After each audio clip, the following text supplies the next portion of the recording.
The List and your boy with Jimmy Van and Sean Ross Sapp.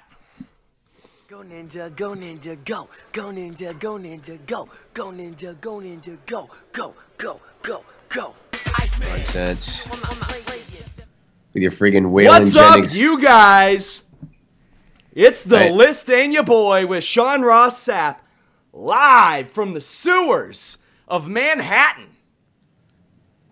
Your Repo Man? Cowabunga, Jimmy! I look more like the Repo Man right now, though.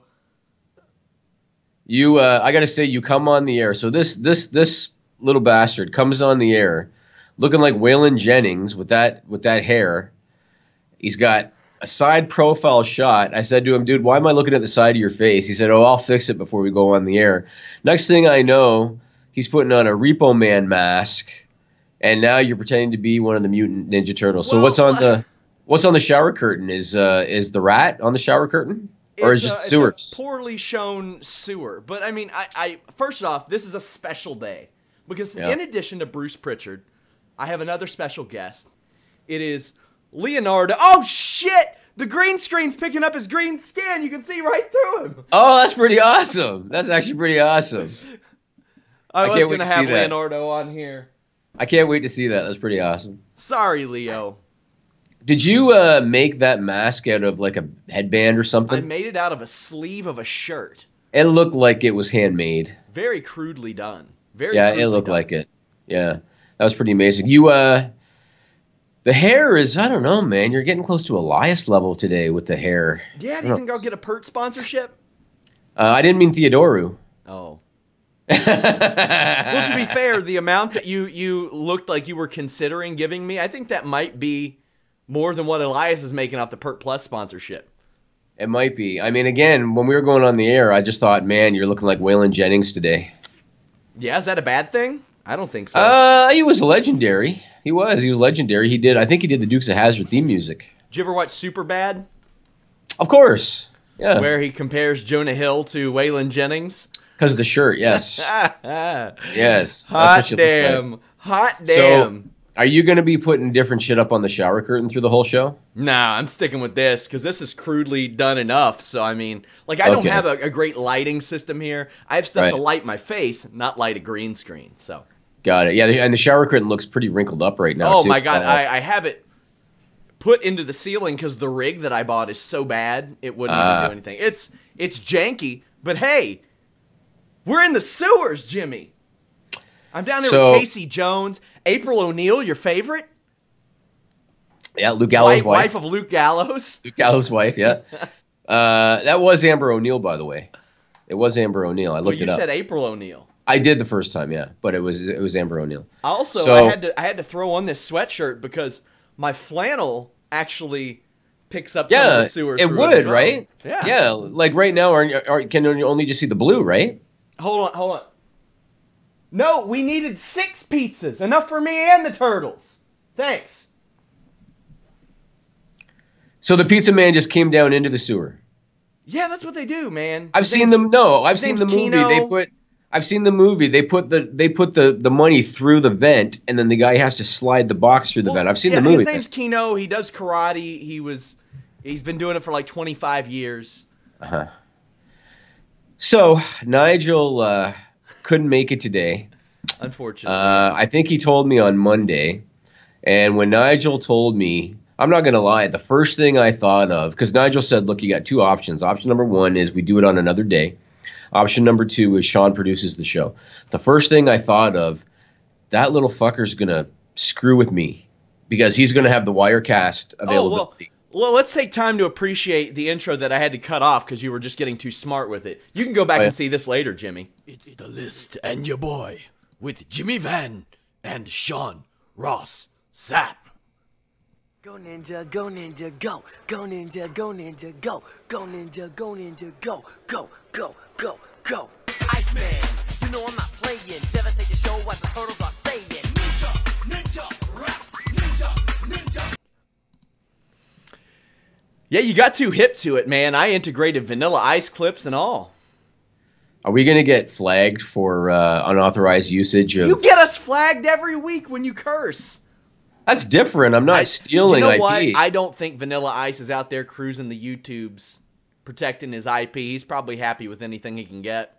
Yeah, he probably works at a fast food joint at this point anyway. That's not true. He flips houses. He does what every washed-up white person eventually does and flips houses. Good for him. Good for him. That's all right. Do you know who Bronson Pinchot is? Yeah, I do. Serge from Beverly Hills Cop. And he was sound like a detergent. That's right. That guy. Well, no, the way you do it sounds like he's from Minnesota.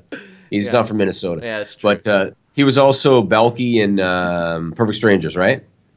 Yeah. And I saw a thing on him where now he lives in like a really small town in upstate Connecticut, and he renovates houses and flips them. Yeah. That's what he does.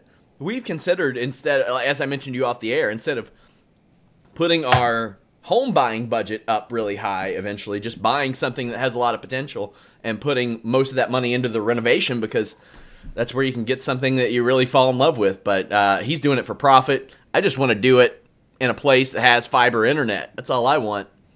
Now, my shot of you right now, your face is like right straight across my monitor. Like you look like Giant Baba. Because you're like front. Is that how it looks on the actual show, or is this just how it is on my monitor today? I'm in a goddamn sewer on the show, Jimmy. But is your face like taking up most of the screen on your side? My face is taking up the right amount of space on the screen as if I were in a sewer and I had brought my computer chair with me. I got it. Because as you know, as you've learned, when I travel, this bad boy comes with me.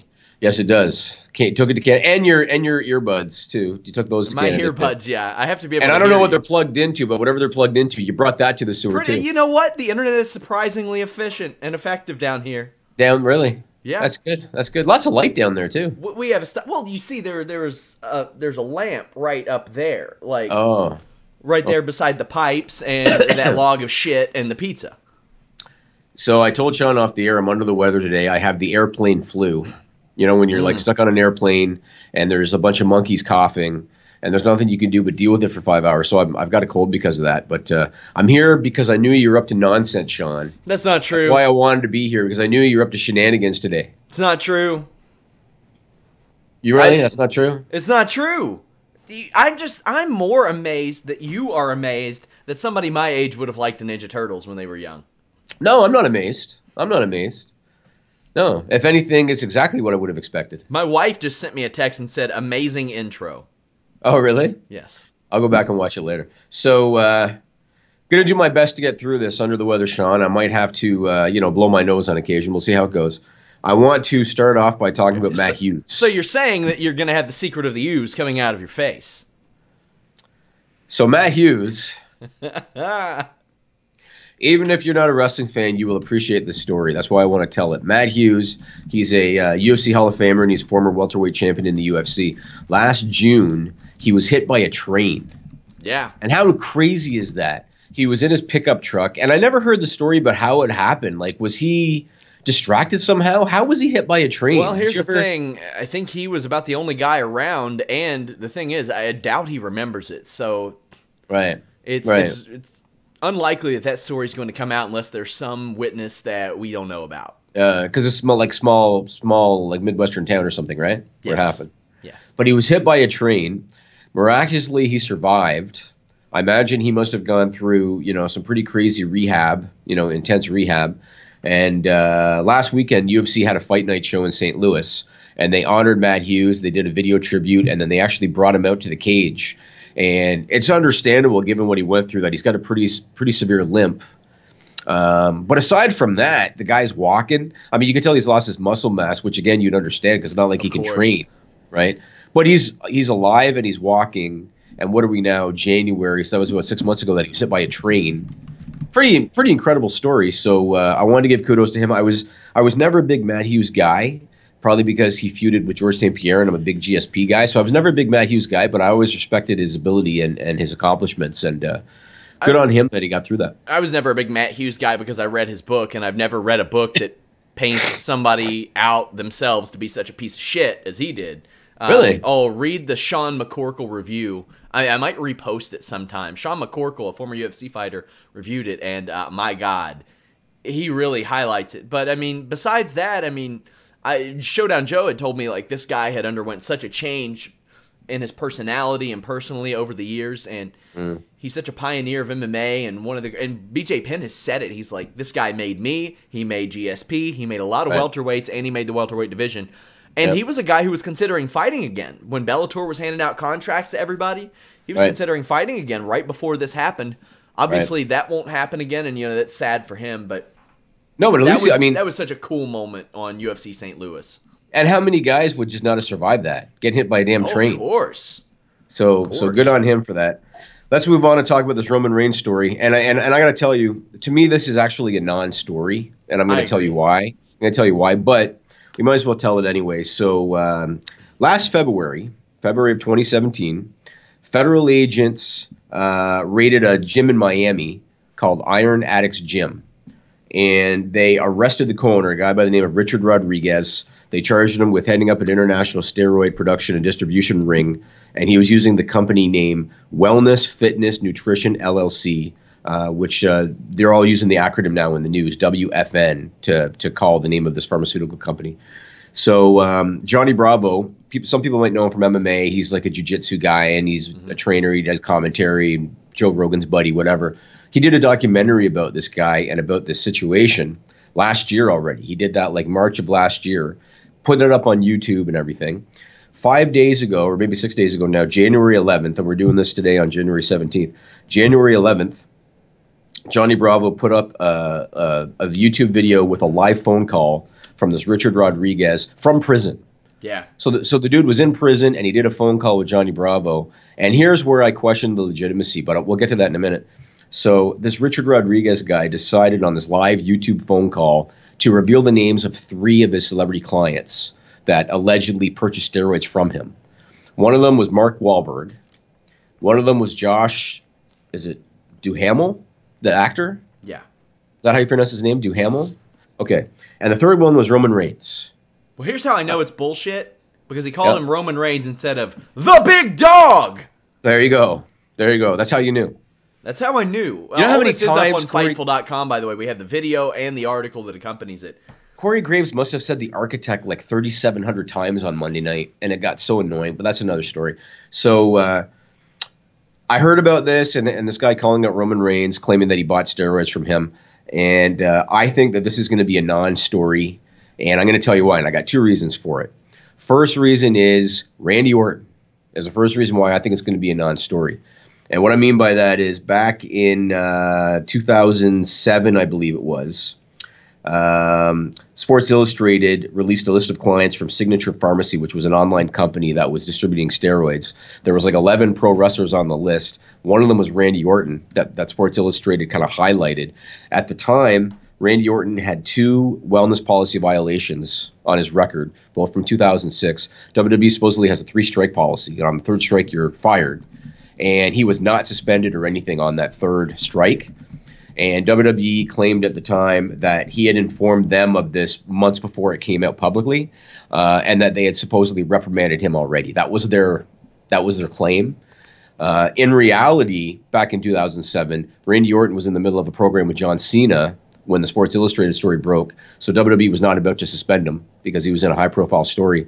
And Roman Reigns, I look at kind of being in the same situation. He's going to be in the main event of WrestleMania. They're going to probably put the title on him unless they decide to follow the Braun train. And so they're not going to suspend him. And this would be a second violation. That's a 60-day suspension, which would take him right until about WrestleMania time if they did it now. So including missing the Royal Rumble. He'd miss the Royal Rumble. So it's just not going to happen. That's the first thing. Second thing is, as I mentioned, I got to question the legitimacy of this Richard Rodriguez guy. Like, why would he do a phone call from prison for a live YouTube video and name names? Like, what's the benefit? Like, he must have an agenda. There must be some kind of motive. Why would he do that? How is that? It'd be one thing if it came in court, or it'd be one thing if it was like a research by federal agents or something. This guy just doing a phone call on a YouTube video. Why would he do that? In the prying that I've done, and the one person I've been able to talk to that has any familiarity with the guy, they said that it's not unlike him to try to throw people under the bus to save himself. So he might be trying to work out some sort of deal, some sort of early release, some sort of program like that. I had somebody say, well, Sean, why don't you believe it? They could have named a lot of bigger stars. I mean, Yeah, but you could do that. We've seen that with a lot of situations where you could have named like the biggest star in the world. It might be who's convenient to him. People from Florida, things like that. Like I'm still doing some prying and stuff. I reached out to WWE for comment. I even said to their PR guy, "Hey, I know this is a long shot, but I got to ask you," and they didn't reply. So and it came out. It came out 6 days ago. Like that video was posted 6 days ago, and this only made the wrestling media yesterday. Yep. So I just question, I question how genuine this guy is. And again, I understand what you're saying about always trying to save himself. But again, when you leave that up to your attorneys and up to the courts, why would you be going on a YouTube interview? Yeah, maybe not if you're a dumbass. Well, I guess. But based on all of that, I just don't think anything's going to come of it. But I wanted to mention it because it made the news, Sure. So let's talk about WWE injuries. Lots of them. There's a lot of them. I want to start with Paige. Hey, I just want to use a cheap plug here. Ya boys at Fightful.com and FightfulWrestling.com are the only site that keeps a running injury report on line, like period. So go check that out. It's up all the time. I suggest you guys bookmark it because myself and Brian Rose, my associate editor, are always updating it. Good job, buddy. So Paige was injured. Uniondale, New York. It was a live event around the new year. I saw the video. It's on YouTube. Sasha Banks kicked her in the back. Looked like it was a planned spot because Paige turned her back to her. Kicked her in the back. As soon as Paige hit the mat, she started shaking her arms. Yeah. That tells me it was a stinger that she started shaking her arms. It was reported by PW Insider that WWE informed Paige that they will not medically clear her to return. They haven't said anything officially, nothing but retirement or anything like that. She's still going to the ring with absolution on television every week. This week, they acknowledged for the first time that she's hurt. They acknowledged that she's out of the Royal Rumble. And Paige herself did an interview for WWE.com and said, as per doctor's orders, she's out of the Rumble, but she's going to be there supporting absolution. And then on Twitter yesterday, which would be January 16th, Paige tweeted, 2018 will be my year. So I don't know. It sounds like she's looking to return from this again. I think she's done. I think she's done. She should be done. Her neck, from what I was told, was hanging on, just barely anyway. Her doctors, it's so funny because it's the opposite. Her doctors didn't want her cleared. WWE's doctors did, and they did clear her, which you would think, given the up and down nature of their relationship, WWE and Paige, that if her doctors were like, you probably shouldn't do this, that they would be like, yeah, you're right, you probably shouldn't do this. Fortunately for Paige, I think she has a wealth of opportunities that they could fit her in, whether it be commentary, managing, authority figure. Like, I mean, you want to talk about somebody, if William Regal needs to be doing something else, slide Paige in there. You still got a British voice, for the love of God, but it's not like she doesn't have the credibility to be an NXT authority figure. She was the first NXT Women's Champion, left there without losing it. Also, she could help out William Regal and do some recruiting for WWE. She could do some agenting. She's been doing that for a long time, but she's dealt with scoliosis, man, and that I gotta ask you: is agenting an official term? Agent, being an agent, agenting isn't. But I mean, hell, it could agenting. Be. She could do some agenting. She could do some agenting, yes. I mean, now you sound like Waylon Jennings, so I wasn't too far off the mark on that. Oh my God! Sitting in a sewer. So too bad about Paige. Like Waylon Jennings. Yeah, just a good old boy. Just a good old boy. So Samoa Joe, it looks like his foot injury is worse than they initially feared, and he has been very quietly, at least as of now, removed from the list of entrants for the Royal Rumble.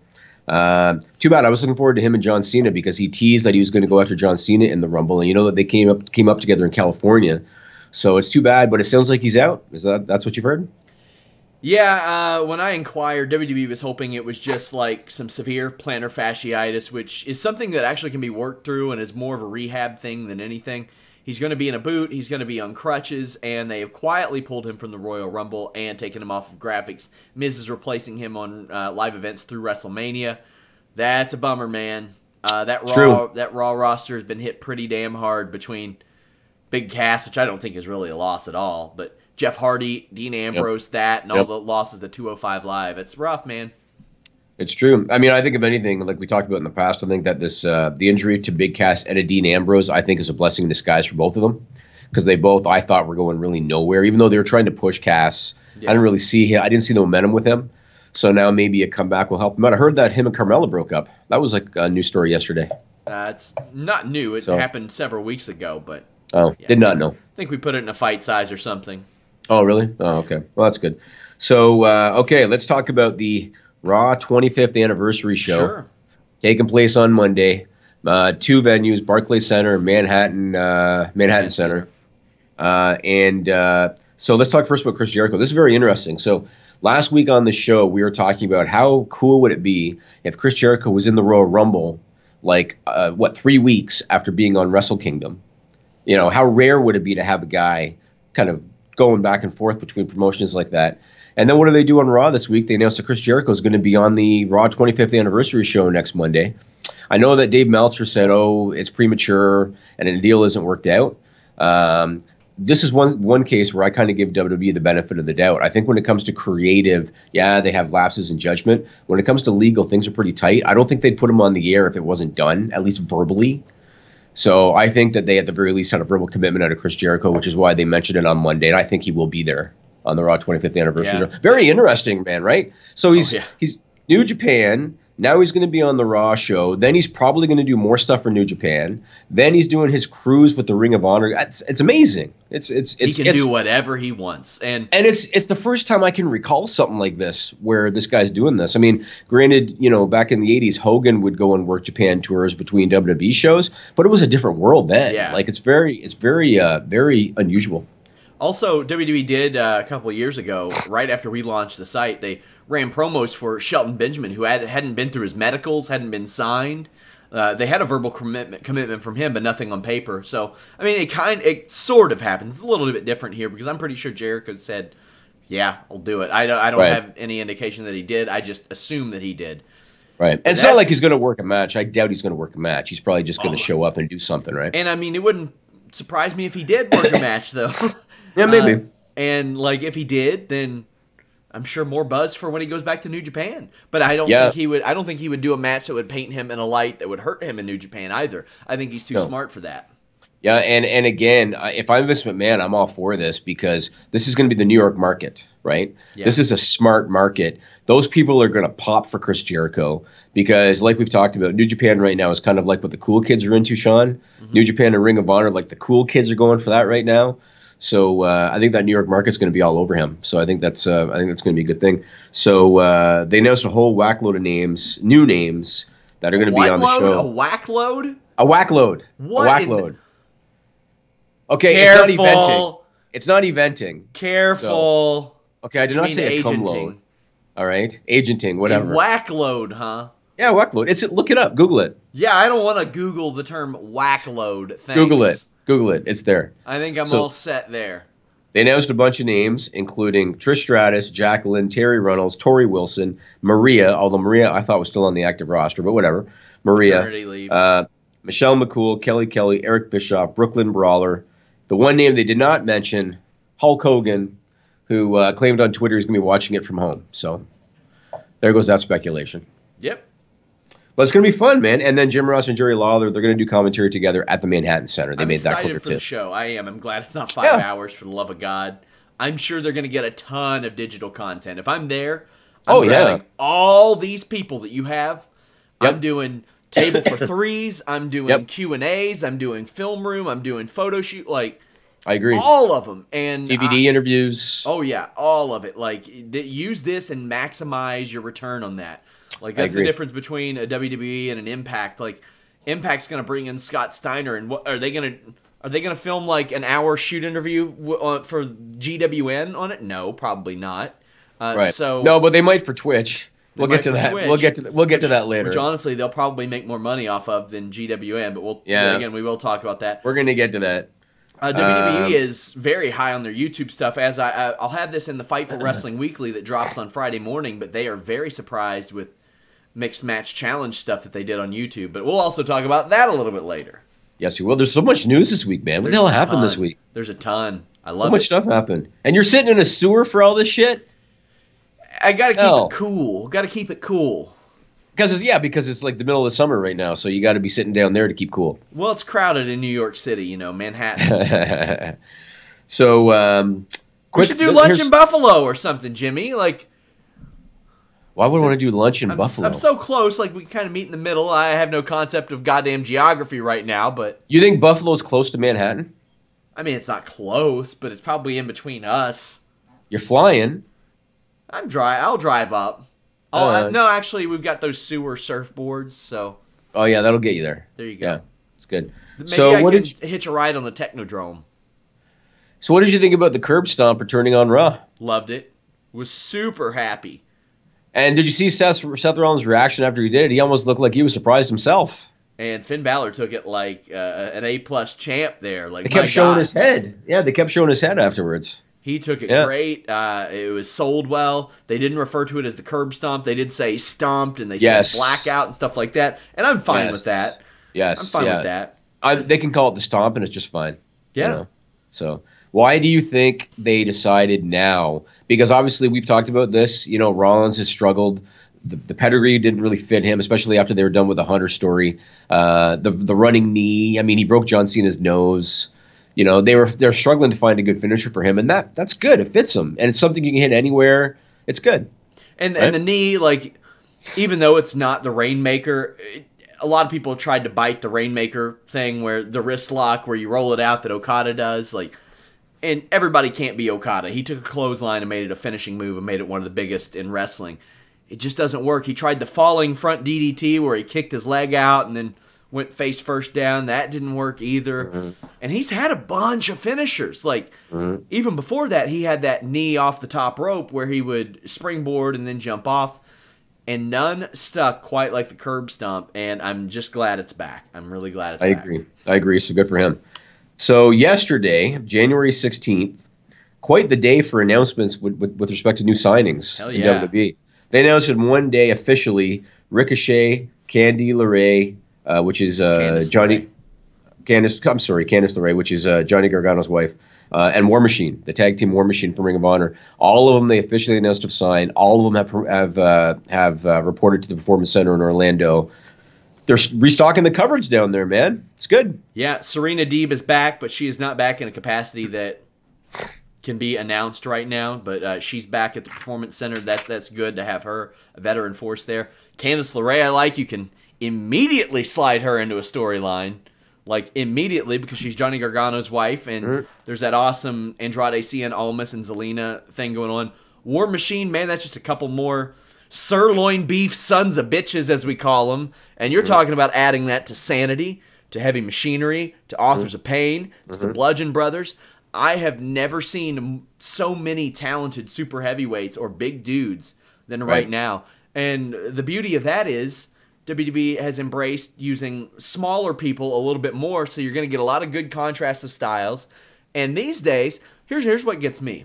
All due respect to Big Cass, you got all these guys that are 300 pounds that are really, really talented and do all these great things.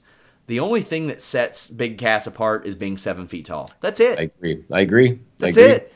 And I mean, so much so that's his character, Jimmy.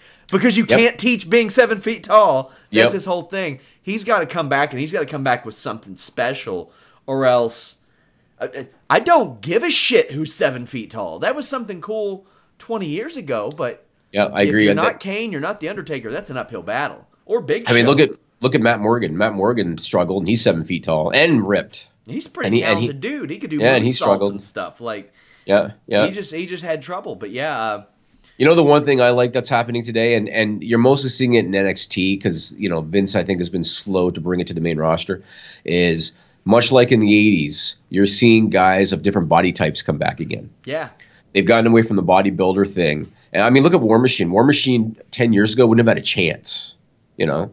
And now they're getting an opportunity, even though those guys do not, you know, live in the gym like some of the bodybuilder types do. And I think it's good because I like having that contrast. I mean, that's supposed to be pro wrestling. You know what I mean? I think back in the day, you had Kamala and you had Bam Bam Bigelow and you had Bastion Booger, and it makes things different. I think that the acceptance of MMA in mainstream has really helped put forth a lot of this stuff. You see that not always the most badass dudes are In fact, you find out if you're a 300-pound dude in MMA, it's very rare that you're going to like really excel. A lot of the baddest dudes in the world end up cutting to 205 pounds and things like that. Then you see guys like Roy Nelson who explode, and Fabricio Verdum isn't like a ripped dude. Look at Mark Hunt. Mark Hunt, like look at how that is. Speaking of the 80s, a guy by the name of Bruce Prichard worked with Vince McMahon in the 80s all the way up to 2005 or 2008.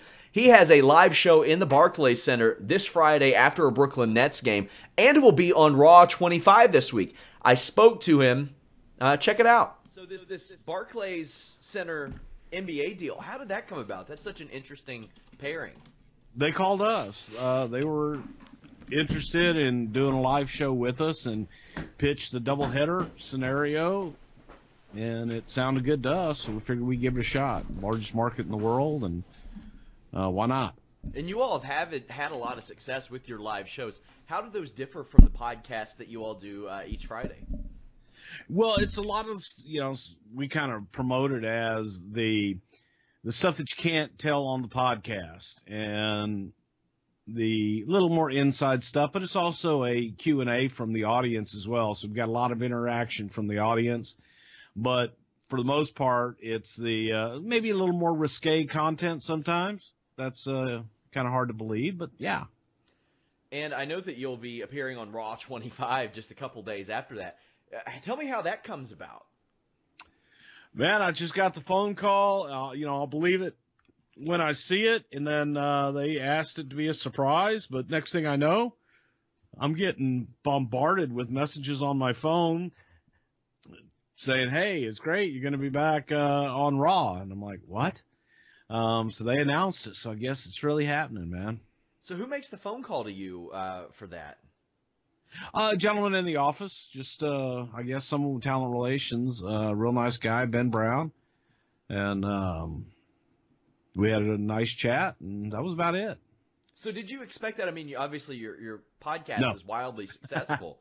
But, I mean, you have not exactly minced words about some people that you had poor experiences with. And, of course, you put over stuff that you did enjoy and did have good experiences with. But, I mean, it's not like you're talking like all rainbows and sunshine on your show all the time.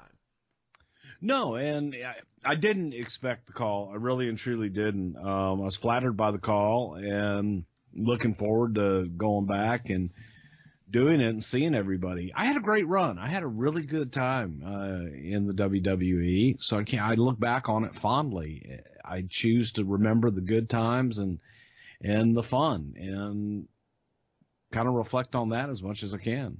When was the last time you've been in the Manhattan Center? The last show that we ran there, so that was a long time ago. So it'll be split between Barclays and the Manhattan Center. It's really a unique dynamic that they're doing. So you got this call for Raw 25. Vince McMahon has to be aware of your show, right? I would hope so. Yes, he is. Yeah, he's definitely aware of it. Have you heard of any perhaps reaction of anything you've said about him or your impersonations or anything? I'm sure he's probably also heard your impersonation of him well before the podcast. Well, every caricature, I like to call them, that I've done, I think I've done to everyone's face. So it's not like it's not like something that I haven't done for many years and to them. So it was, Vince has heard it plenty of times. Bruce Prichard, funny story. I came to know Bruce Prichard because I did a feature on the Brawl for All, and I asked Vince Russo about it. And Vince said, you need to get a hold of Bruce Prichard about it. And then when I did, he kind of buried Vince for coming up with it. And they actually he and Conrad did a podcast about the Brawl for All later on and referenced the fact that I had contacted them. And in the full interview, which we'll release right after Listen Ya Boy, we talk a little bit about Brawl for All. We talk about Ludwig Borga and his MMA run. One of the all-time worst, Jimmy. I used to love Ludwig Borga in WWE. If you put him in there today, maybe minus the swastika and stuff that they made him cover up, but that's a guy that they would look at and they'd be like, oh, damn. He was great. I really liked him. I mean, his punches used to look really good, and this was like, what, 95? Like, this was when MMA wasn't popular yet the way that it is now. I really liked him. He looked a lot like Brock Lesnar. Yeah, he did. Like a smaller Brock Lesnar. Yeah, he did. So why is it that right before the Prichard interview, you raised the camera so I couldn't see what you were doing? Why'd you do that? Oh, I was taking down the shower curtain. Deal. And I wasn't allowed to see that? No. Why not? Because I said. God, Jimmy. I thought you were up to more shenanigans because as soon as you raised the camera, I'm like, oh, what's he going to do now? This guy. No. So let's talk about Impact Wrestling. Got a bunch of news about Impact Wrestling. Dude, had an exclusive on them today. I saw that, and you can fill in the blanks here a little bit. So, first and foremost, we'll talk about departures. So this week they finished up their TV tapings. It's going to take them until late April. Then they're going to be doing April 22nd, the Redemption pay-per-view from Toronto. Have you found out the venue yet? Have not. Okay. So they're going to be doing that, and then they'll do the next set of tapings. I'm going to guess from Toronto after that pay-per-view. At the tapings this week, Bobby Lashley, EC3, Chris Adonis, who people will know as Chris Masters, and Lauren Van Ness all finished up with Impact Wrestling. I think Lashley and EC3 in particular, that's a pretty big hit to the top of your roster. I think Laurel Van Ness is a big one, too. Yeah, she was doing some cool stuff. She was integral in their Knockouts division. She was their champion. Right. Right. When she gave notice, I think she was the champion, right? She gave notice in Ottawa, right? Yep. So they all EC3. left. There's lots of rumors that Lashley might end up in WWE. I think you said EC3 trademarked the name. Is that correct? He applied.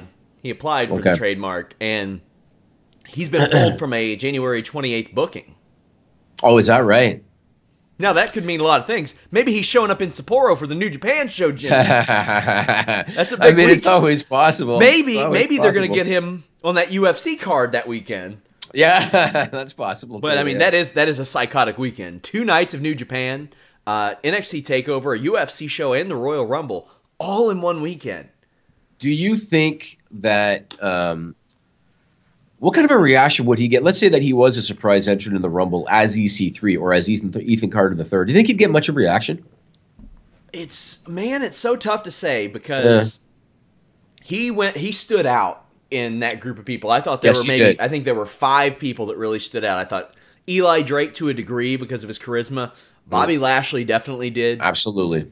EC3 did. I think Laurel Van Ness was starting to, and I'd have to think about the other one, but I don't want to waste time. I thought that those really did. And I saw somebody tweet that it's kind of ironic that they're running a pay-per-view called Redemption a few months after these people leave. Yeah. Now, when I asked, like, I had been told, like, Bobby Lashley could work Japan if he wanted to, but he probably doesn't want to because he doesn't like the schedule. Also, he left with a lot of contempt in 2008. And this is a story I told on the podcast last night. Remember when John Cena was the surprise entrant at number 30 in 2008? Yes. I was hoping that was Lashley. Mm-hmm. I was really hoping that was Lashley because he had been out for a while, but he never ended up coming back. By the way, watch that SmackDown show, guys. We buried it. It was trash. I heard. I haven't seen that. It was a bad episode this week. It's horrible. Yeah, horrible. It was. They left a lot of the main guys off the show. They did. Except for the little selfie promos. Oh, those sucked. Yeah, it was a bad. You know what? Mojo Rawley cut an awesome promo on a phone. Let's do it. And as Alex what I really hated? The phone wasn't the cool thing about that Mojo Rawley promo. You know what I really hated? And I don't know if the Road Dogg is writing this shit because he's the head writer for SmackDown. The female little promo, inset promo thing about the Women's Royal Rumble when you had Natalya, who wears a stupid cat ears at 35 years old, saying, you need cat-like reflexes in the Royal Rumble. And Naomi saying, all the women in the Royal Rumble are going to feel the glow. I was watching that going, did they actually fucking write that shit? They need to have Natalya bring back the Battle Cat gimmick. They might as well. Yeah, they might as well. Great. But I couldn't believe that they actually wrote that for real. Oh, and it wasn't terrible. It wasn't a parody. It wasn't a parody. It wasn't a joke. There were no Young Bucks. It was these actual women legitimately doing a promo saying that trash. Oh, yeah. As far as Laurel Van Ness goes, I was told that WWE had interest in her before she even signed with Impact. Like, they had their eye on her from the time that she left Tough Enough. And the person who I spoke to said that they would be very surprised if she wasn't signed this year. And that EC3, if he were there, he could fit in virtually anywhere because he already knows the WWE TV style. EC3 looks like a star, carries himself like a star. Yeah. He'd be good. And Lauren Van Ness, her real name's Chelsea Green, right? Yes, correct. And she's Canadian, no? Correct. So she's, yeah, they could do it. Lance Storm trained her, correct? Yes.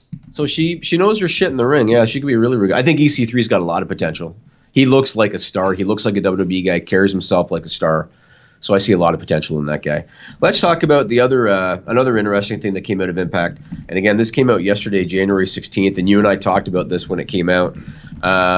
Impact announced that they are launching a channel on the Twitch platform starting today, January 17th. And here's where it got really interesting, Sean. So they've announced that on this Twitch platform, and it's free, correct? Yeah. It's a free channel. They're going to be doing a bunch of exclusive content, a lot of which is going to be live. This is going to be a 24/7, 7-day-a-week stream of content.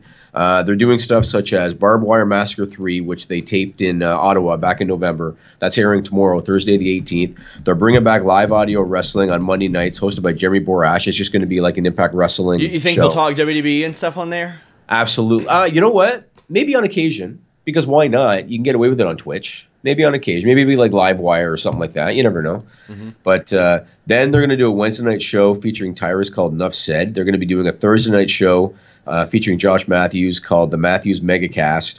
They're going to be doing a live event at WrestleCon in New Orleans in April during WrestleMania weekend. When I heard about this, and I told you this when we chatted about this, when I heard about this, the first thing I thought of is the over-the-top network has flopped. Yeah, of course. It shit the bed. Because why wouldn't you put this? And you know what? Even if the network has flopped, and even if they have like no subscribers and it's collecting dust, if you put the time and the resources and the effort into creating the network anyway, why wouldn't you put this content on the network as opposed to putting it on a free channel? I realize they're bleeding money. I get it. And I realize that Twitch is giving them some kind of licensing money for this. And I know that Ed Nordholm himself said that the mandate was to break even, right? Yeah. And that's why they released all these guys. That's why Lashley's probably gone. And I can draw a comparison. I tried to compare it like when my wife asked, why are these people leaving? I was like, all right, you know how I had 2 bulging discs on my neck and it pressed down a nerve? It still exists. But because I've done yoga and rehab, I was able to create a little bit more space, and the pain isn't as bad. That's what Impact's essentially doing. Like, they're still losing money, but those contracts, EC3 and Bobby Lashley especially, I know they got paid real good. Oh, yeah. Real good. And now they're doing, from what I was told last time, basically short-term deals per tapings. And, I mean, depending on where you're filming at, and I know that filming in Orlando has a lot of benefits, like because you have your stage there. It's really cheap to bring people in. You don't have to fly a lot of people in, and then even if you do, it's a hub. So I mean, like you can get like flights for like under $100 there for some people. Like, that's a big aspect of it. Now, how does that change when you go to Toronto? Because I mean, obviously I know how much flights are from here to Toronto, but like, what about like to and from bigger cities? Depends on where it is. Depends on where it is, because there's an airline in Toronto called Porter. It's a downtown airline, and it's one of those smaller plane, shorter flight airlines. Yeah. And they only do, I think the most they do is like 2-hour flights. So you can do like Chicago, you can do Boston, whatever. Those are dirt cheap, like $79 one way, Canadian. So depending on where they're located, you're not going to hit Orlando, I don't think. I don't think Porter hits Orlando, but they could do connecting flights. If they really are looking to save that much money, they could do it, you know. I think that they're going to do more of Canada because of the dollar, because the dollar right now is about $1.26 or so, and they're looking to do that. But I don't know. I still think, I mean, like I said, I actually went and I looked up the Global Wrestling Network. I wanted to see what do they have to offer right now with the Global Wrestling Network, right? Picture CM Punk doing this. I mean, not far off. Not far off, but it was basically like old Impact episodes, old TNA pay-per-views, Fight Network documentaries, and for whatever reason, classic St. Louis wrestling. That's it. We're launching right now. I'm going to announce live from the 2323, the Fightful Wrestling Network, and it's only going to have the one match that's unlisted on our YouTube right now. Some match with Bobby Roode back in the day. Right. Should I put that out there, by the way? Should I post maybe. So I put that out there because I got a bunch of stuff digitized that I had on VHS tape. Yeah. And I had Bobby Roode's match from like 2001 on a VHS tape, and I got it digitized, and I put it on our YouTube channel, but I didn't make it public. I didn't know if like that was free and clear for us to post. I didn't know if that was one of the shows you promoted. I taped it. I can do whatever I want with it. Okay, cool. I got a bunch. I have a bunch of Eric Young stuff too. Yeah, I you just have Mike Bucci, Nova. Yeah. Like I'm know what? all the time finding full-length interviews that I've done with people and chopped up either for this or whatever. So, like, you all will be seeing a lot of that on our YouTube, youtube.com/Fightful. Interviews with, like, Vince Russo, Kenny Dykstra, stuff like that. But we ain't starting a damn network! And I'll reiterate again, I get it. They're losing money. Twitch is giving them licensing money. I get it. But again, they put time and effort and resources into making a network, right? Why wouldn't you give it your best shot? If you're going to put the time and the money and the resources into it, why... I just don't get it. Why did you waste your time? You might as well just kill the network. I think they're more likely to make money off of Twitch than they are the network, without a doubt. No, I get that, but if you took the chance, right? Yeah. I think it's one of those things that I can't blame them for at least trying, but they didn't try. They didn't try. Well, I mean, how much more could they have tried with their network? They weren't getting anybody to watch that, man. I noticed last week that a bootlegged highlight video did more views on YouTube of their whole show than their show did. Like, this video was at like 350,000, and I'm like, well, they ain't taking that down because any eyes on their product right now are a good thing. Yeah, but they didn't make any attempt to put any exclusive content on the network. Didn't make any attempt. Oh, they're filming matches right now, but that's it. They're filming matches before that would be Explosion matches. They're filming Global Wrestling Network exclusives. Yeah, that's fine, but did any actually air yet? On the network? I don't have the network, Jimmy. Yeah, I don't think so. I think you won't see that one on my invoice at the end of the month. I think there's zero exclusive content on the network. Zero. When you're competing with WWE Network, New Japan World, and I also subscribe to High Spots Network, and that's not something that I have to have like through you. Like you aren't like, okay, you need to have High Spots Network. They just got like PWG and a bunch of shoot interviews on there. Yep. So I subscribe to them. That's tough, man. You're asking now. You could fit all that into what would have been the pay-per-view price back in the day, but now they announced they're running on pay-per-view again. What? They would probably be better off streaming this pay-per-view on Twitch and asking people to tip them. They're probably better off doing that because there are some people who would watch that. They've been so short-sighted about everything. And again, like Ed Nordholm, at the time that this came out, and he did the interview with the Wrestling Observer, and he said, I'm not interested in selling the tape library because I'd rather monetize it myself through this network. And now here we are. When was it that they announced the network? I think it was like September or October. Mm-hmm. And now here we are in January, like just a couple months later, and they basically shit on the network by getting this Twitch deal going. They didn't give it any chance at all. So why even make the attempt? It doesn't make sense to me, man. Like, why would they even make the attempt if they're not going to give it a chance? Oh, man, and now it was funny because I got a message from somebody who I really like and appreciate, who I feel like they took exception to my report that the morale and impact right now is pretty good. Well, let me expand on that. One of the people that had been asking out, EC3, when I messaged him and I was like, hey, man, I need to know what's going on. And he's like, I'm not speaking on anything. I just want you to know I like Don Callis. I like Scott D'Amore. And so do a lot of people there. I spoke to 3 or 4 different other people that were there, and they said, yeah, there's a lot of optimism around this regime. And then somebody who I've worked with in the past messaged me, and they said, heard it was like a graveyard or something there. So, I mean, depending on who you'll talk to, you get different things. But I did speak to 3 or 4 people, and one of which did say, and all I could get out of EC3 was him saying, I don't have any problems with the current regime. One of the other people said that a lot of the people are too new to have bad morale anyway. Like, they're just happy and optimistic that they got a deal and they got something. And they should be. So let's talk about Scott D'Amore for a minute. And and I'm going to be very honest. So I don't know him well, but I know him. Met him many times. And he used to do Border City Wrestling in Windsor. I think he still does on occasion. He calls that Bobby Roode match we have on the unlisted thing. There you go. Yep. And I'm going to be very honest. Back in the day when Scott D'Amore used to do BCW shows with regularity, his shows were known in the Ontario Independents. His shows were known as the ones that drew the big houses. He was right on the other side of the river from Detroit. And it was always known that the BCW shows are going to do 1,000 people versus a lot of the independents that do a couple hundred. Now, I'm going to be very honest when I say this, and I'm not being critical, I'm just being honest. One of the criticisms of Scott D'Amore years ago was that he was using his dad's money in order to finance everything, because his dad owns a big construction business. Mm-hmm.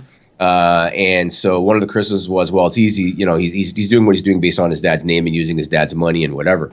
But my opinion is he did a great job with BCW. Like I said, they always drew big houses for BCW when a lot of other independent promoters couldn't do it.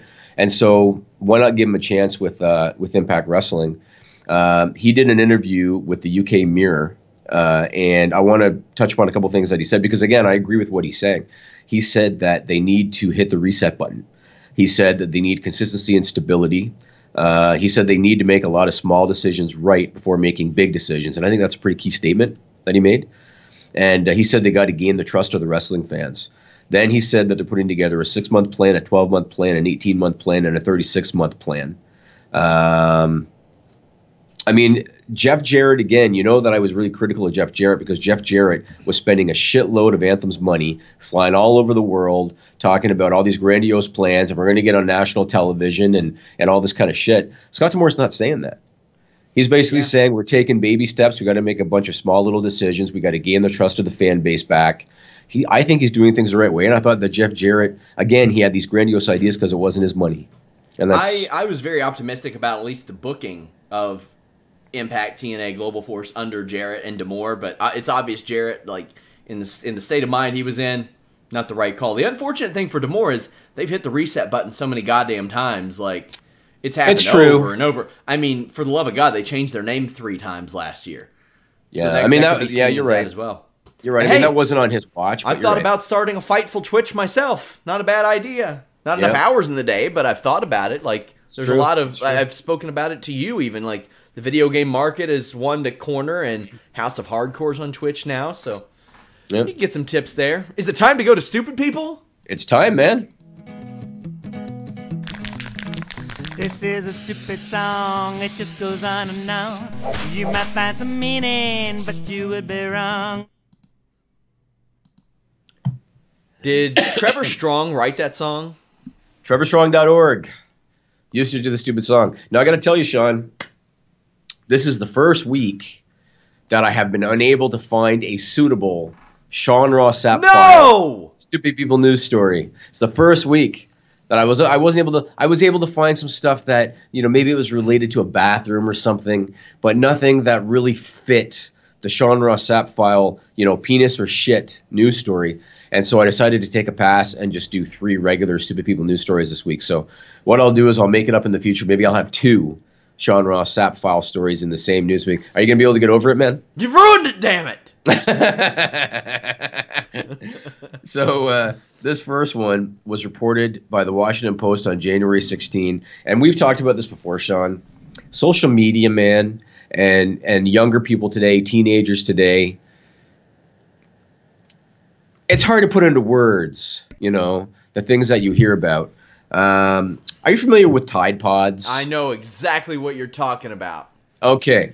So there's a new trend on social media among teenagers and young adults. I'm not talking children. I'm talking teenagers and young adults. And it's called the Tide Pod Challenge. And basically what these idiots are doing is they're filming themselves eating a Tide Pod, like a detergent pod, which... it's poisonous, people. Back in my day, telling somebody to drink bleach was quite the insult. Right. And now people are filming themselves eating Tide Pods because people are just so fucking stupid, looking for attention this day and age. That's why they do it. And there was so here's the thing. So Tide has long issued warnings to parents about the packets because obviously they look attractive to little kids, right? Mm-hmm. To little kids, they look like candy. So Tide has done like warning videos and stuff. I know that they had Gronk do one.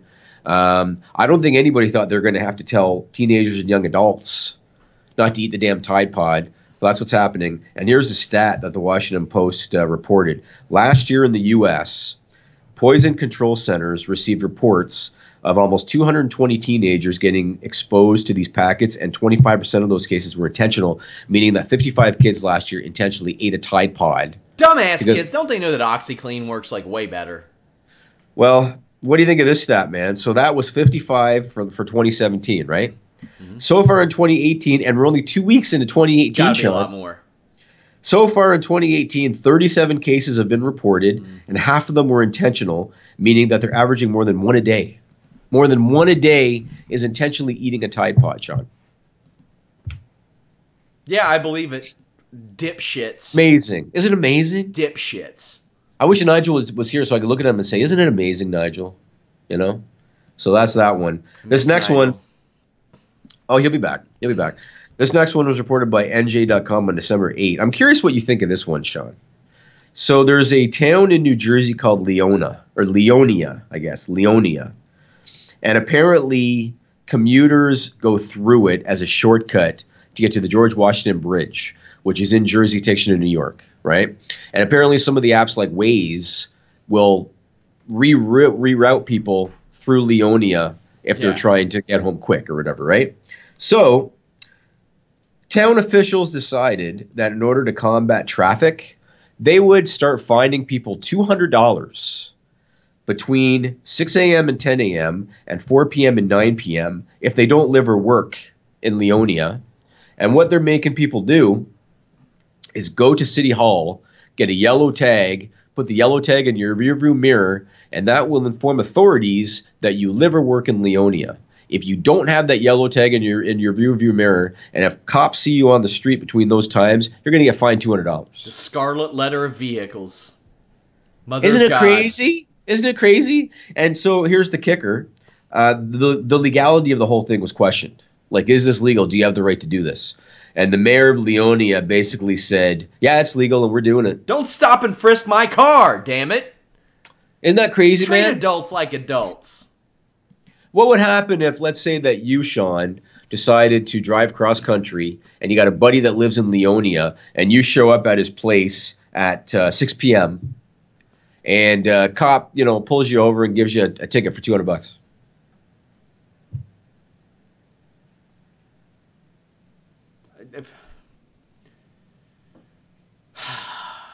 You'd hear me on this segment. You'd hear about me on this segment. I would love to. I'd hear about you on the segment. Oh, yeah. Because the way that you'd react? Yeah.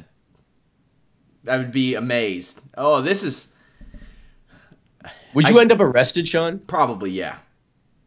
Out of pure confusion, if nothing else. Can I ask you a question? For the love of God, I live in a sewer. So I don't know if this rule has taken effect yet.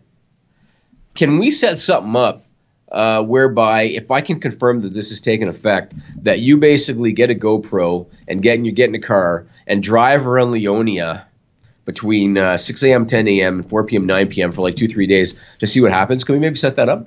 I think Leonia is like, what, 45 minutes from New York City? I got a lot of people in New York City. Yeah, Carlos could do it. Hot dog. I mean, for the love of God, David Tees lives in Tom's River.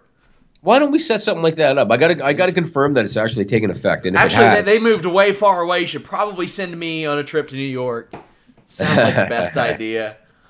Have you ever been in New York City before? I've never been in New York City, but I have, like dozens of friends there. Okay. So I'm gonna go. Hopefully, maybe this summer or something. I'll take a 2-day trip up there or something. It's a good town. Yeah. They keep on closing my favorite restaurants, but otherwise it's a good town. Yeah, so we used to go to a breakfast place called La Maison. It was a French cafe, and it was Upper Manhattan. Awesome patio, nice breakfast. I went there for probably 5 years in a row.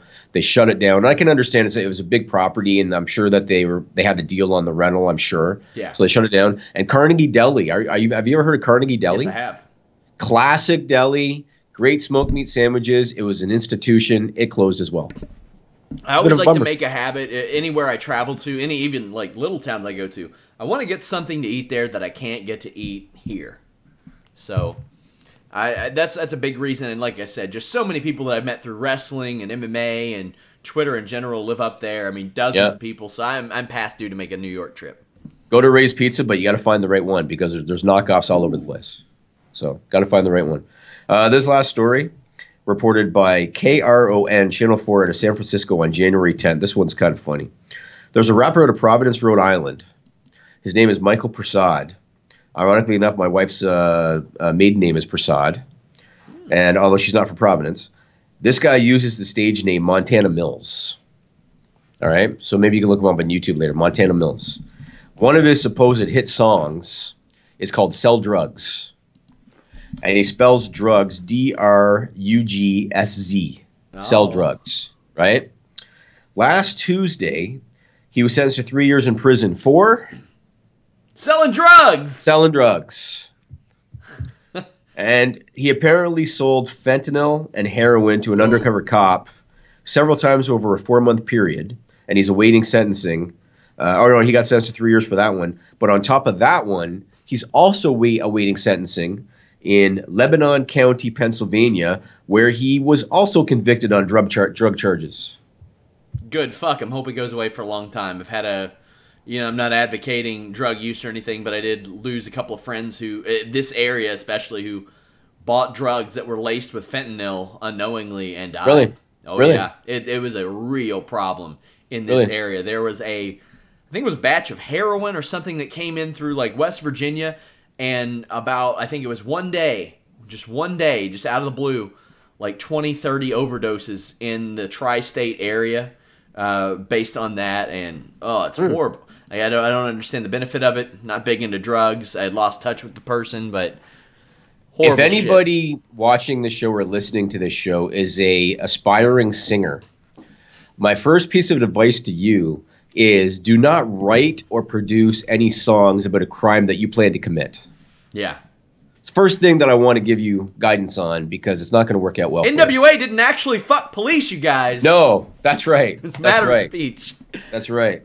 I want to say one other thing about Impact Wrestling, because I thought this was kind of interesting. So the NWA, Billy Corgan's NWA, produced an empty arena match this week. Between Tim Storm, who's the former NWA champion, the whole 52-year-old high school teacher, and a gentleman by the name of Josephus. Yeah. Now, Sean and I talked about this Josephus guy. I really like his character. I mean, he developed it all on his own. I really like his character. He does, he's got some wacky stuff he does outside the ring. He wears these wacky outfits. That's all cool. What I don't like about him is that in the ring, he dresses like Bruiser Brody. And with all due respect to Josephus, Bruiser Brody, you are not. Not in terms of look, intimidation, or in-ring skill set. He is not Bruiser Brody, so he should change the in-ring gear. But his out-ring gear, I think, outside of the ring gear is cool. The NWA aired the empty arena match on YouTube last Monday, January 15th. And what I couldn't help but notice when I watched it was that it was taking place in the Impact Zone. Yeah. And it was taking place in Impact's ring. And the play-by-play commentary was done by Jimmy Borash. Jimmy Borash and Sam Shaw, who does the voiceovers for 10 Pounds of Gold. So when I saw that, I thought, well, isn't that unique that Billy Corgan's new promotion filmed this match in the Impact Zone? Why do you think that is, Sean? I think Impact probably still owes Billy something. Right. So money is probably owed. Probably. We don't know that for real. We're just speculating. Money is probably owed, and they're trying to do him, solid that way, I guess, in order to make that lawsuit goes away, but I mean, not everything associated with it does. Very true. Let's move on and talk about the Mixed Match Challenge. Yeah. So again, we're doing this on the 17th. The Mixed Match Challenge started last night, January 16th. Finn Balor and Sasha Banks defeated Shinsuke Nakamura and Natalya. I haven't been able to watch the match yet. I was asking Sean this morning, how are the Facebook watch numbers? And then I was able, I was able to get them. Here's where I want to talk about whether or not this is a success or not. So apparently, the show peaked at around 135,000 live views on Facebook Watch. And as of noon today, January 17th, there were about 950,000 total views.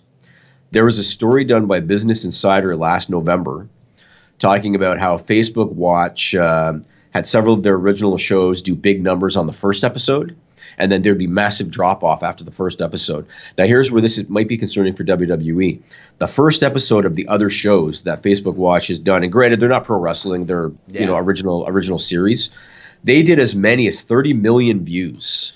Those for the numbers first can episode. be incredibly misleading, though. Like, what do they count as a view? Is it like 10 seconds?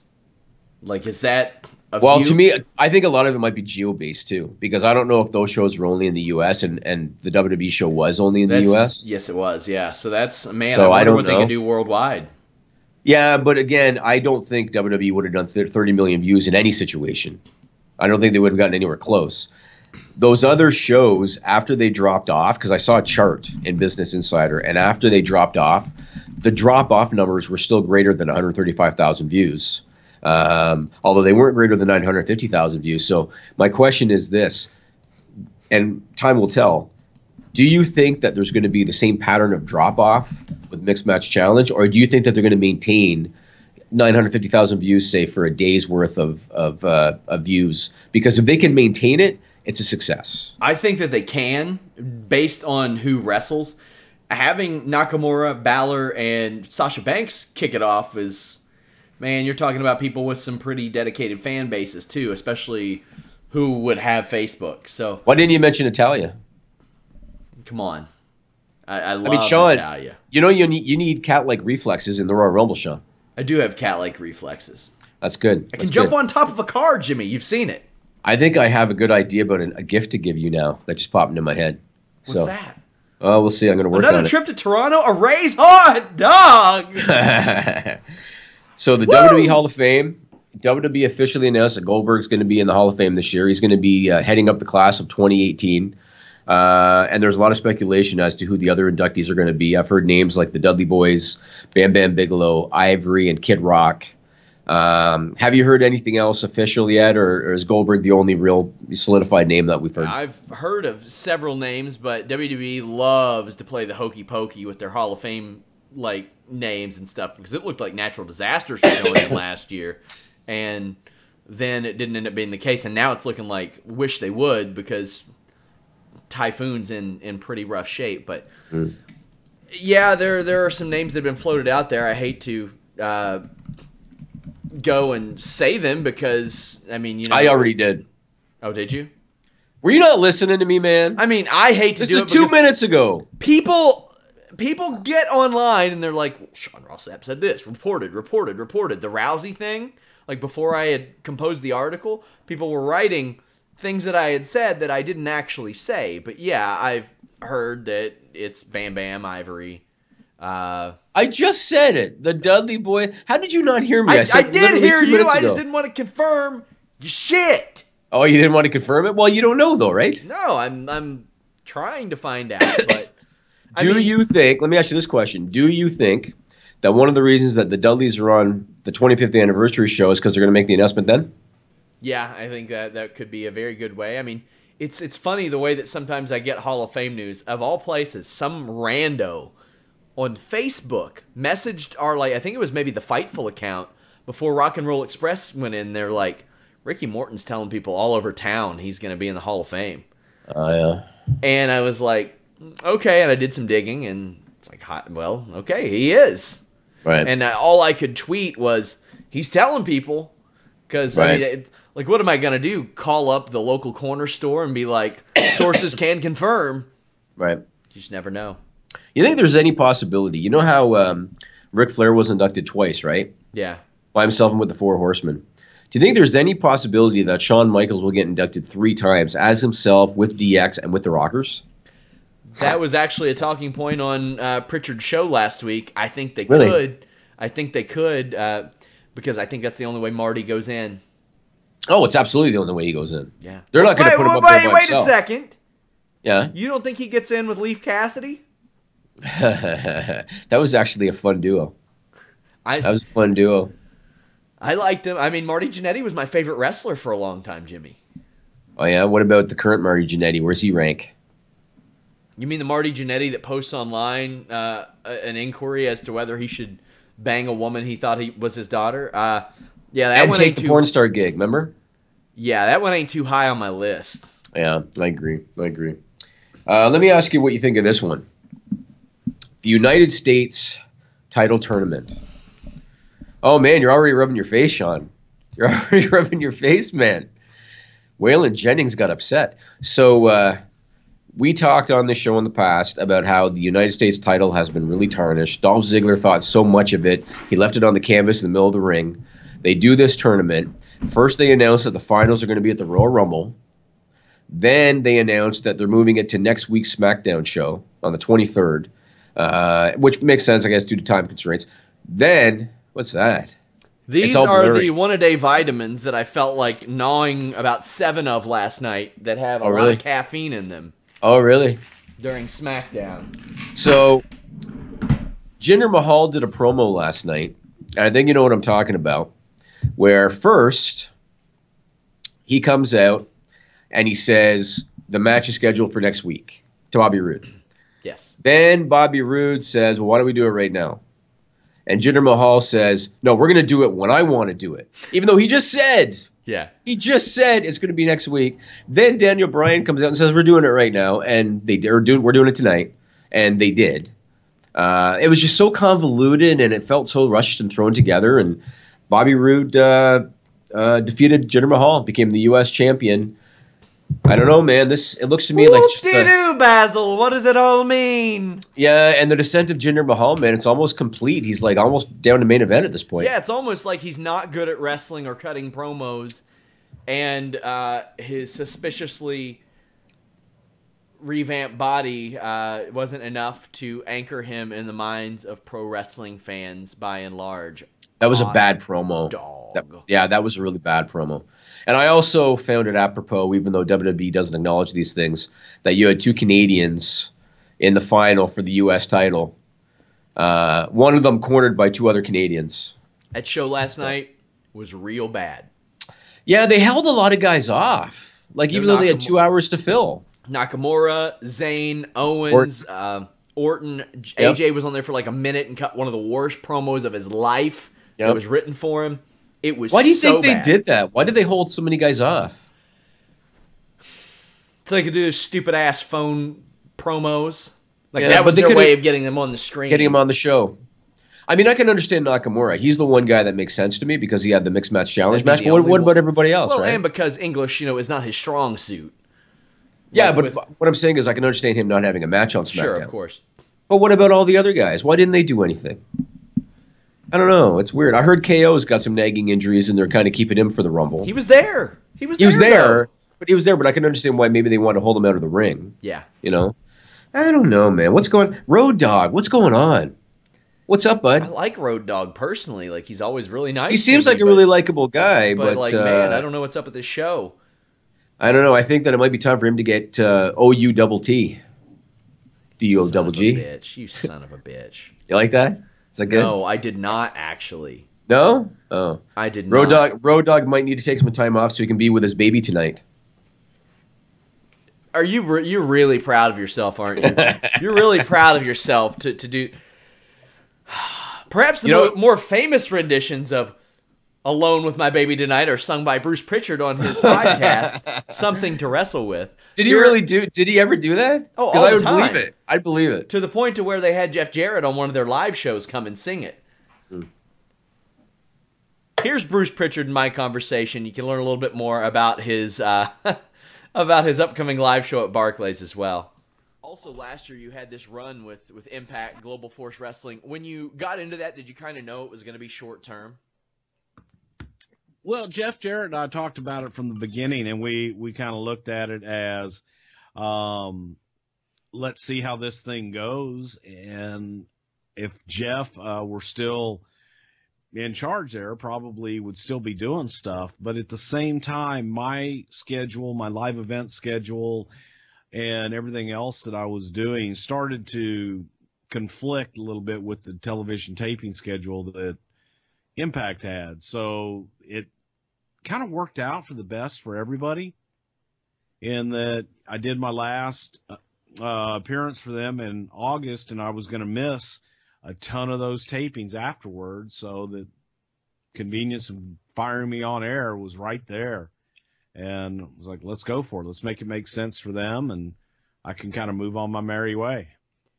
Was there any type of, I don't want to say heat, but what was the reaction like when you walked back in that not locker room, but that backstage area after you did 2 pretty lengthy podcasts on them, bearing all about your experiences there? Absolutely positive on all fronts. So, I was shocked and also happy to learn how many people were listening to the podcast. So I was happy about that. But for the most part, it was positive. One of the reasons they even asked me back was because of the success of the podcast. So that helped. And, coming back in, I think that a portion of my audience was going to come and check out what I was doing on TV there for Impact and vice versa. So, pretty much I was welcomed back with open arms and it was a good experience. It was probably the easiest gig I've ever had in the wrestling business because my only responsibility was for my performance. I didn't have to worry about everybody else. Yeah, I was going to ask what all you did there, if they had you involved in anything behind the scenes or if you were strictly an on-air character. I was strictly an on-air character. I did go to the production meetings, and from time to time they would ask my opinion on things, of which I was happy to give. But for the most part, it was an on-air character. I had my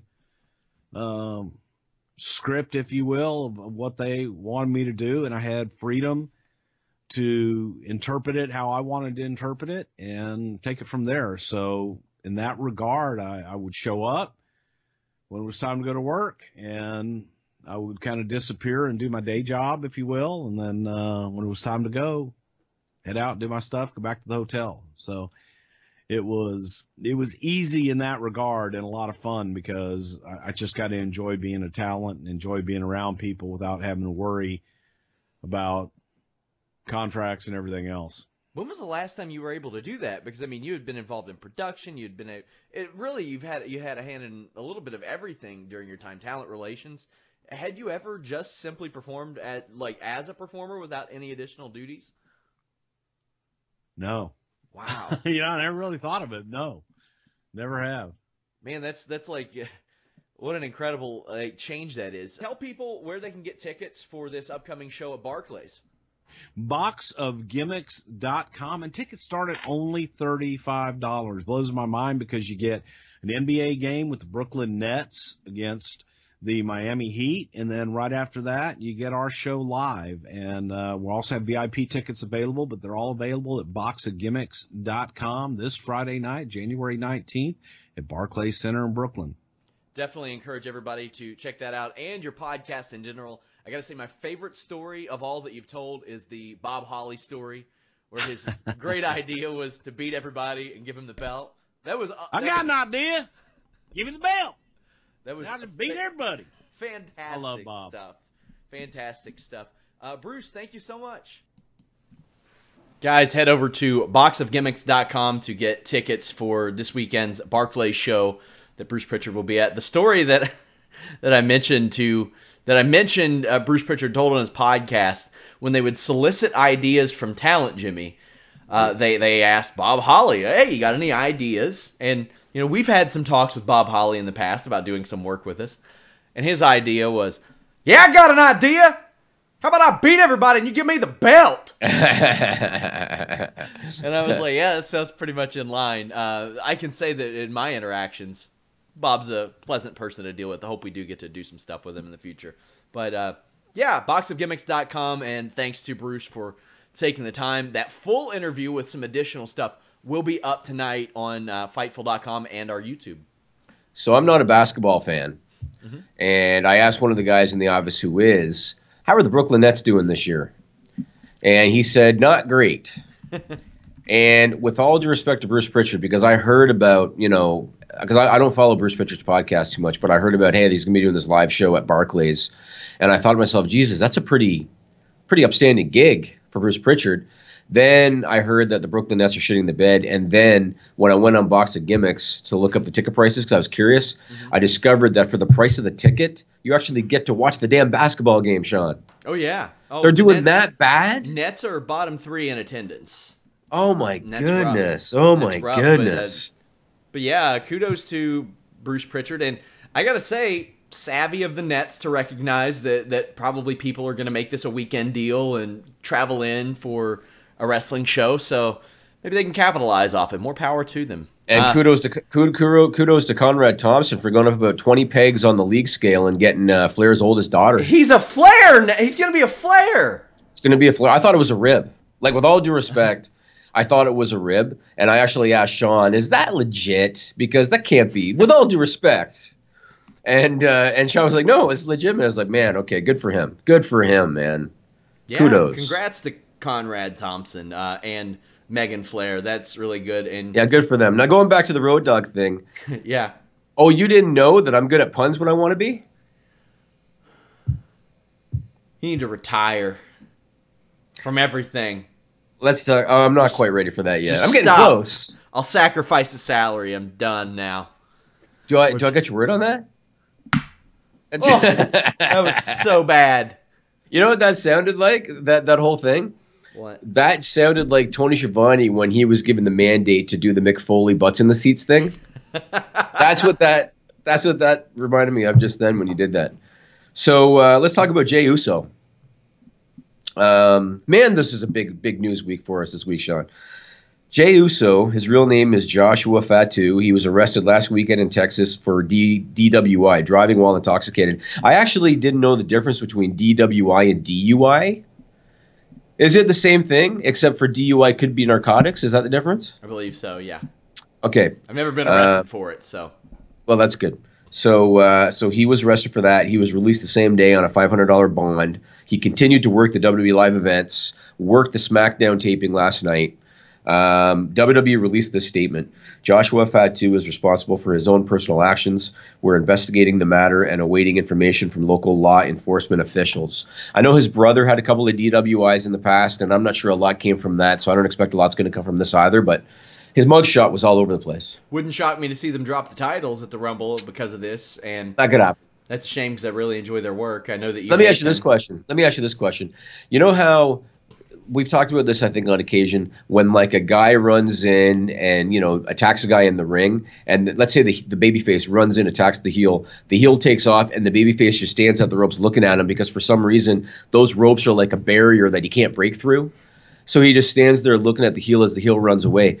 I felt that same exact way when I saw Gable and Benjamin attack the Usos backstage, and then Gable and Benjamin took off, and the Usos, instead of laying there selling the injuries, they actually stood up and looked off camera mad and just stood there. And I watched that thinking to myself, they're probably like 25 feet ahead of you, man.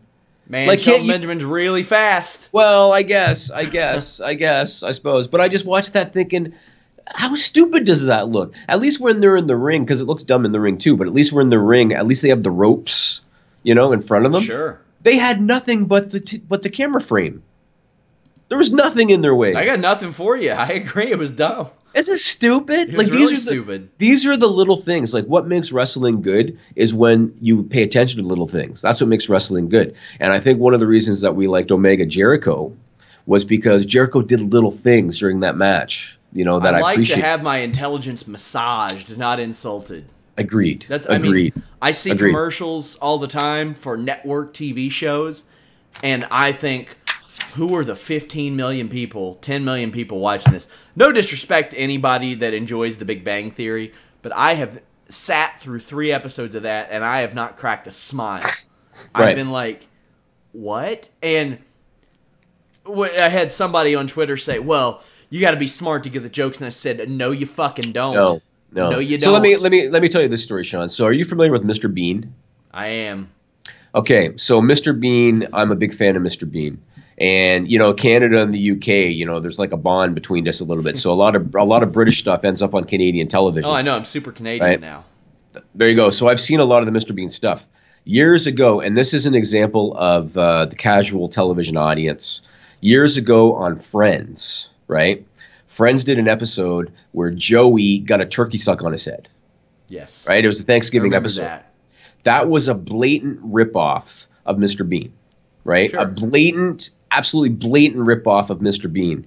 Do you know how many viewers, because I remember seeing articles and stuff, thought it was brilliant on the part of the Friends writers that they came up with that? because they didn't know it was a ripoff of Mr. Bean. And if you told them it was, they would say you're wrong, because clearly Friends came up with that, right? And that is the mentality of a lot of the casual television viewers, Sean.